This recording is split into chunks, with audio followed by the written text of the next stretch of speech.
রাক্ষসীর টুনির আম গাছের প্রতি নজর পড়ে, তাই সে টুনিকে মেরে ফেলেছিল। ছোট্ট টিমি টিনটিন খুব কান্নাকাটি করছিল। মায়ের মৃত্যুর পরে তারা মায়ের আম বাগানকে পাহারা দিত।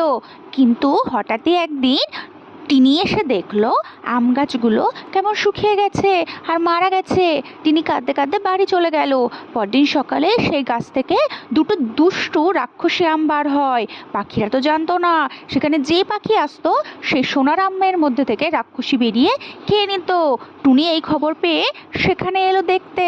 আর টুনি যখনই সেই আমের কাছে যেতে যাবে তখনই সেই দুষ্টু রাক্ষসী আমের ভেতর থেকে বার হয়ে টিমিকে খেতে যাচ্ছিল।